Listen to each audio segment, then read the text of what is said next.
Assalamualaikum warahmatullahi taala wabarakatuh. Terima kasih sidang penonton masih lagi bersama dengan channel seadanya. Dahulu datuk nenekku lari ke hutan dan menyelamatkan diri. Dan pada hari ini adakah anak cucu akan mengalami nasib yang sama? Di dalam kita membicarakan nasib menjadi penduduk di Selat yang Genting yang merupakan highway di antara beberapa benua dan dunia pada hari ini dan jiran tetangga, dan ditambahkan lagi dengan satu kemelut yang mana ada harta karun atau nilai pesaka di tanah Melayu ini, maka kita ibarat telur di hujung tanduk. Sejarah pasti berulang.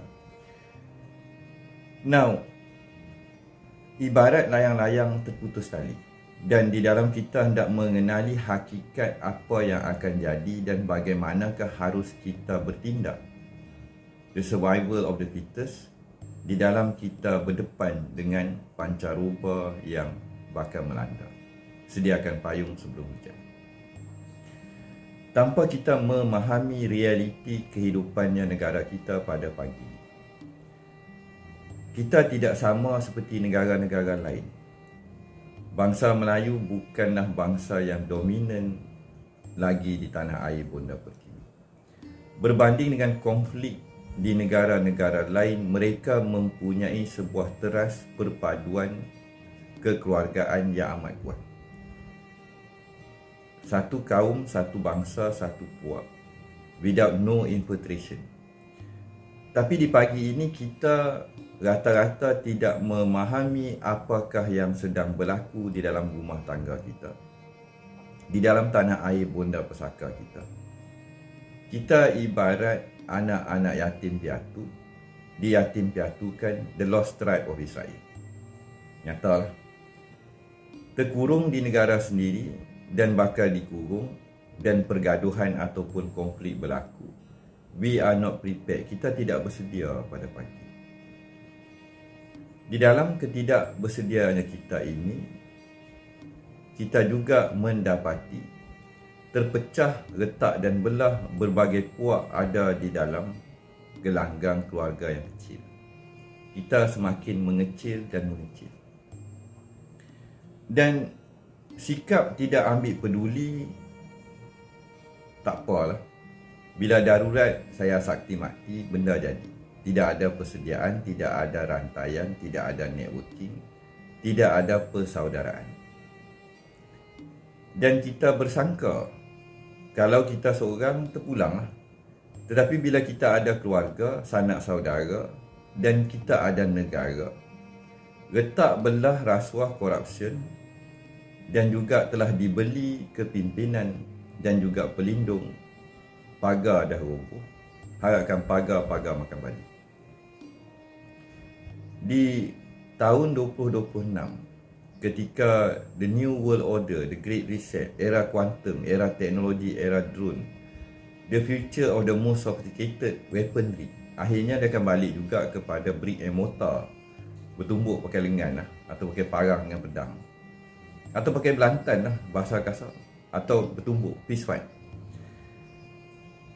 Di dalam pertubuhan Adiwira dan Madih Bonda Warisan Pertiwi dibahagikan kepada dua pihak, yang laki-laki dan wanita, dan menekankan aspek keibuan dan Madih Bonda tadi. Kita perlu memahami apa yang sedang berlaku di hadapan mata, di belakang mata. Tapi kita tak faham. Kegelapan melanda, chaos, haru biru. Kita sedar tak apa yang sedang berlaku di tanah air kita. Dan ketika sistem shutdown, kita tak ada wifi, kita tak ada internet, kita tak ada network. Apa nak jadi dengan anak cucu kita?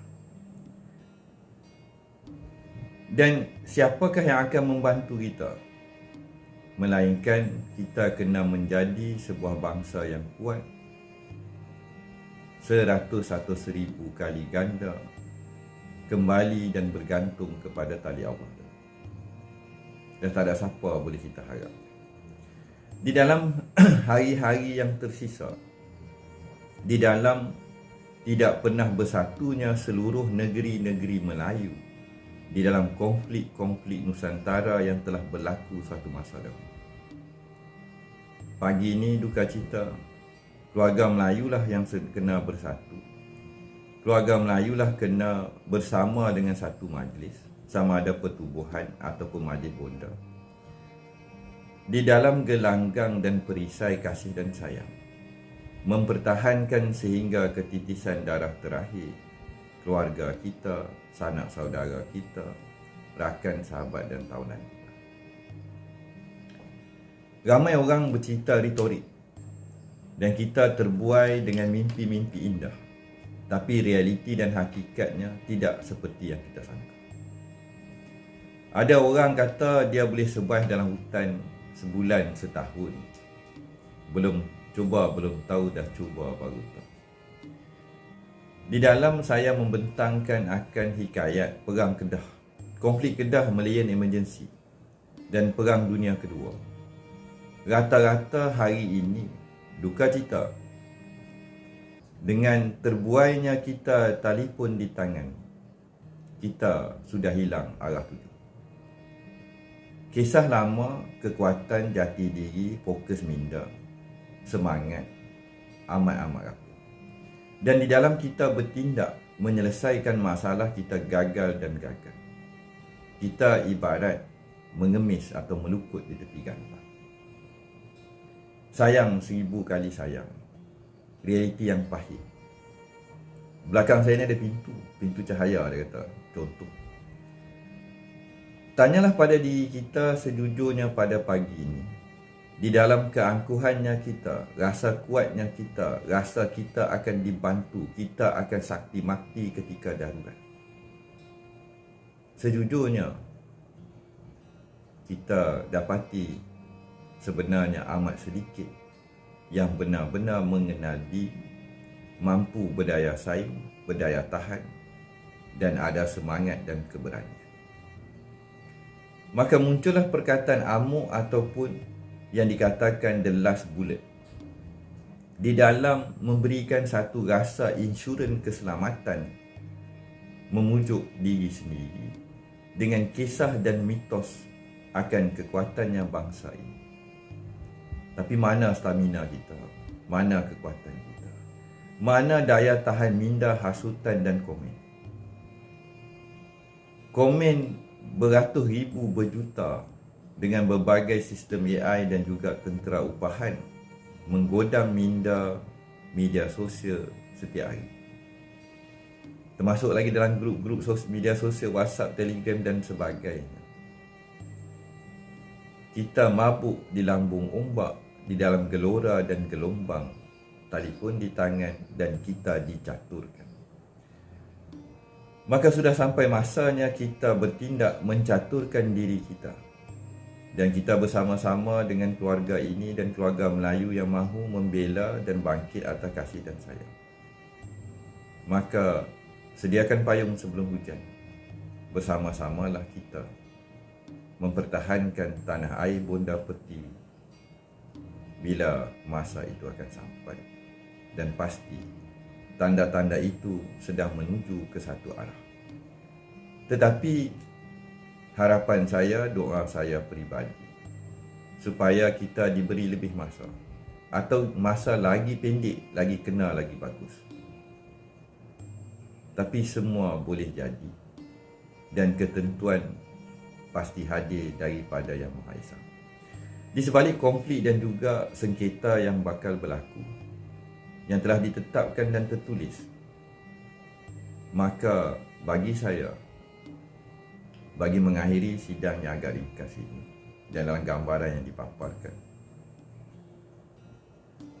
kalau kita ada sebutir telur ketika zaman kita kehabisan bekalan, sebutir telur yang bisa dipotong kepada 100 bahagian, mampu mengenyangkan, mampu membekalkan semangat dan daya kehidupan, andai kasih sayang bersamalah dengan Yang Maha Pengasih dan Maha Penyayang Allah, Muhammad, Adam dan Hawa. Kasih dan sayang, pastinya kasih ada kesinambungan di dalam kelangsungan dan kehidupan bangsa yang berterima kasih. Fikir-fikirkanlah. Disangka panas hingga ke petang, rupanya hujan ribut taufan tsunami sebelum tengah hari.